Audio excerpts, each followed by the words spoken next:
as the image. Next I use camera raw filter to try and give my image some nice bluish fantasy colors. Now I'll use hue saturation to dramatically change the colors. And now using mixer brush tool we will be able to create these beautiful rainbow colors. And I know right now you're like, what? How did this happen?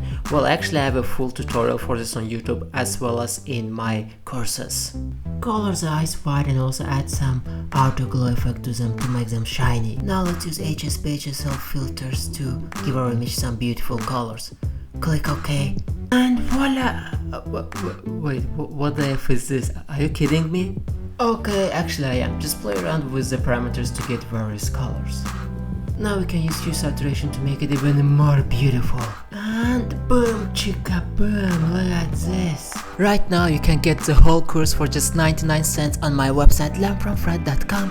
Hurry up, the price will increase after the first 24 hours. Love you, bye bye.